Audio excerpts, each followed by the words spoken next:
If you have questions for the panel, we have a microphone, so just raise your hand and we'll bring the microphone to you.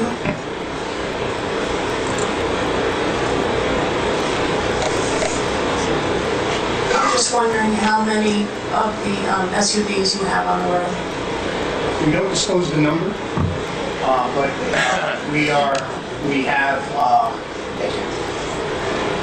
we're broken up into 12 troops throughout the state, and within those troops are zones, and every zone has at least one vehicle.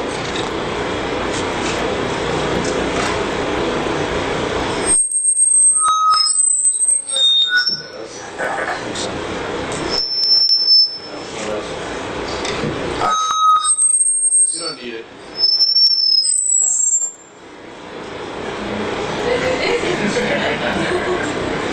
You want to try this one? I can pick it up. Phil, I interviewed a state trooper in Connecticut a while back, and he said, I asked him if he followed up with the infractions that we've been through the courts. He says, no, we don't go to courts because we would be too discouraged by how many of the infractions that they enforce that are not better play out, that become lesser infractions in the court case. And I'm just wondering, you know, you were talking about this about following up with the magistrates. Is that taking some traction in terms of, you know, enforcing things? Yeah, I mean, that's a very good question, because when we did the distracted driving pilot in Syracuse and Hartford, was it 4 years ago now, we made an effort to go out and talk to the judges before we did the program.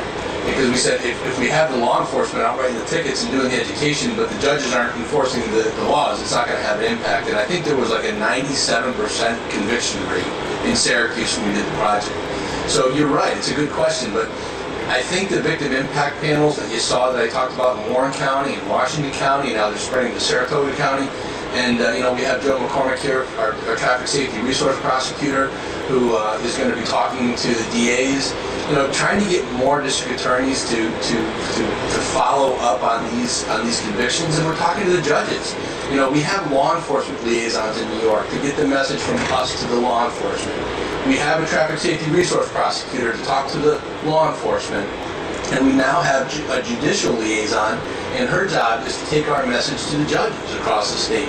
And again, when we bring the victim advocates to the judges and say, this is the impact of your decision. You know, if you continuously write, you know, parking on the pavement instead of a speed violation or a distracted driving violation, and they continue to drive, this is what happens. You know, so hopefully it's going to take hold. But judges are a tough crew to change, so we're going to continue to work with them. Yes. Well, the other thing is, for years, car crashes were actually considered to be lesser infractions than other violent crimes. And so the whole concept of manslaughter or assault was always considered to be a lesser crime than somebody who actually attacks and essentially results in the same results in the same. And so is there a change in the judicial system that is actually accommodating that? I am going to table that question until my expert, Joe McCormick from the District Attorney's Office, can answer. You'll address that, right, Joe, with the Parade murder? Yeah. The simple answer to your question is yes, but I always refer to my experts for the expert answer. And Joe will talk about that. Yes. I actually have two questions. My first question is, you were talking about material that you received a grant for. Is there any way, like communities like mine, I work for my village, bringing educational programs to parents and youth pertaining to drugs and alcohol or anything like this distracted driving? Where can I get access to that information, so I'd like the pamphlets, so I can bring that back to my community? I guess I'll answer that, because we're the Highway Safety Office in New York State, and unfortunately funding is down. But we do have some materials, but I guess what I would ask you to do is reach out to your traffic safety board. Every county has a traffic safety board. Get on their agendas, try to find some materials through them. There are some grant opportunities where we do have brochures and pamphlets, but every single county has educational programs. What county are you in? Westchester. Westchester County. So get with me after. I'll put you in touch with the traffic safety board there. Maybe talk to the district attorney's office. Maybe there are some programs that are going on. You want to talk to kids in schools? Yes. Yeah. I mean, there are materials. They're limited materials, but hook up with me afterwards. We can talk. Okay, and my second question is the law consistent throughout all of New York State pertaining to distracted driving with cell phones? Yes. Yeah, the law is consistent. I have a question, a couple questions. The first one is, Mayor Cuomo, he just raised it to $150 fine and 5 points. My question is, if it was raised to $2,000 and lose your license, do you think that would make any type of difference at all with the teens or adults in their, you know? I'm just saying, if you made it that much stricter, would it really cut down in regarding, you know, the people besides just the awareness?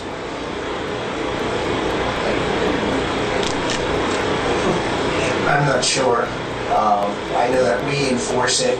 We enforce the law, and I'm not sure if they were to raise it, whether that would have an impact. I'm not sure I can answer that question. I'll take a stab at it, because look at impaired driving. We tragically lose over 300 people a year in New York State, over 10,000 people annually on our highways. And you can put police out every Friday night, Saturday night, Sunday night, Tuesday night, and people are still going to drive impaired. We've talked to people from jail and prison who've been offenders, and they tell us that the fines don't matter. They have an addiction. It's a problem. They drink and they drive. Is it much different for a cell phone? It's an addiction. When the thing rings, vibrates, buzzes, whatever, you reach for it. It's an addiction. We all have an addiction now. So I don't know that raising the fine will do much more. You need the strict laws. You need the enforcement. But if you go out every single day and text and drive or talk on a phone and nothing happens to you, your brain tells you, I can do it again, and I'll do it again and again and again. I think that having 5 points and the potential of losing your license after 3 convictions may change people, but I don't know that we can have laws that get us out of this problem. It's a personal responsibility that each individual has to take the responsibility for the phone away. My other question is, again, everything we're talking about, I'm also a speaker. I'm getting very much involved in this because of what happened to me, but at least I'm here and I'm alive. It's all about awareness. Awareness, awareness, awareness. Like you said, you have the police, you have everything that you could possibly do. The biggest problem right now, obviously, is texting and cell phone use that's rising heavily, even though drinking and driving is still #1. My question is more of people not understanding is that there's so many other types of distractions that it's not just the texting and the cell phone. And does that also bring aware? And I'm not just talking about eating and drinking and shaving and all the other things that I talk about when I teach my 6-hour defensive driving course. There's so many other things, and the other things that is missing of all these different things, what I teach about is really the mind. The mind is the biggest distraction of all, whether you're texting or driving. And is there being more an enforcement regarding everything? I mean, you can't just go and someone gives some, you know what, I saw you were thinking about your ex-wife, I'm going to have to give you a ticket. I mean, you just can't do that. You can't police it, but how are you thinking they would do more of just awareness on everything, because that's a major issue driving on the road? Well, as far as law enforcement, we have the laws for texting and cell phone use. As far as the other distractions, we're limited in that respect, because we don't have particular laws for all the distractions you could possibly have.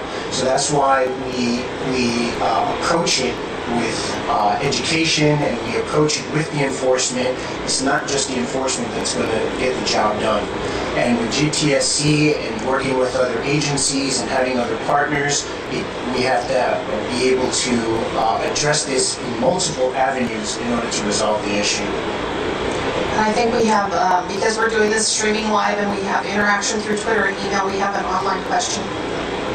This is from someone in Connecticut. They said, regarding the tickets that are given out for distracted driving in the point system or the sitting on the victim impact panels, if one does not contest the ticket and just pays, does this still happen? Meaning, do they still get the points? Yes. Is there more of a penalty? Yes. Yeah, I have one more question, and it has to do with the discretionary nature of enforcement, especially in Connecticut, because that's where I'm from. But often, It's not squeaking. Often a state trooper will give a warning, written or verbal warning to someone after a crash, even though the evidence is there that they made a huge mistake. And any crash that even destroys a car is going to kill somebody if somebody was in the way. And that concept of giving warnings after crashes, it seems as though there's already proof that they did something very wrong, and that should be perhaps enforceable at a higher level. Well, I can't speak on behalf of Connecticut, but I know for our agency, we take distracted driving very seriously. We issued many tickets. We issued about 60,000 last year. And as far as with accidents, unless they admit that they were using their cell phone, and this is not for fatalities, this is for less serious accidents. Unless they admit they were using their cell phone and there was a witness, there is no way we're going to know whether they were texting or on their cell phone during a minor accident. I'm just going to defend my state partners in Connecticut. They don't, as far as I know, they take distracted driving extremely seriously as well. They were our sister state in the pilot, and they take it very seriously as well. So I'm going to take our last question. Hi. My question is, I love what I've heard so far, and I'm in AA for almost 20 years, and I remember 20, 25 years ago, the reaction in New York City to driving drunk and the way it's perceived now is completely different. The reaction to people smoking 25 years ago, you'd be in the room and half the place would be smoking. Now if you light up a cigarette, you know, people look at you and thankfully that you're crazy. So trying to change the mindset of people is probably paramount to getting this problem solved. But my question is, being in AA, I've sponsored people who have, you know, driven drunk so many times that they can't get into a car, have to blow into something or something to make sure they blow alcohol up. So you have to prevent people from doing what they want to do. And it seems to me that this problem, and I've been, you know, I'm not an expert by any stretch of the imagination, I've been following it for several years, is to try to prevent people from doing this. So you're saying it's I think it's a habit and an addiction, but is there a way, you know, with the texting and the driving, is there a way to shut off the phone, a good way, a usable way to stop the people from doing what they want to do, so that after a course of time, over time, it just becomes just the way it's a habit to talk, it's a way to habit not to talk. Putting on your seatbelt used to be, you know, I would put the seatbelt on behind me or try to take the thing out because I hear that binging. Now I just get in the car and I just put it on because it's just a way of thinking. So I hope that makes sense. yeah, no, it makes sense. In the simple answer to your question, there are technologies already out there that do that. There are apps you can put on your phone. There are devices you can put in the car to jam it. Here's the problem: it jams it for everybody. So if you're driving to Myrtle Beach and you got your kids in the back and they want to be on the internet while you're driving, it's going to block them as well because the vehicle's in motion. I do know there is somebody who is, and it'll take time, but it'll be there, that'll be able to look at just the driver compartment and isolate that phone. And I think that's what it's going to take to finally get there. I know I said we were going to take one more, but New York's Finest has one quick question. I just have one quick question. They compare distracted driving to drinking and driving. I'm just curious, is there any talk about increasing the penalty for, let's say, if there's children in the car? For example, aggravated DWI as opposed to just a regular cell phone. That's a really good idea. Yeah, I will, as you heard, the Deputy Secretary wants a debriefing. I think that'll be something we'll talk about. I think it's a good idea.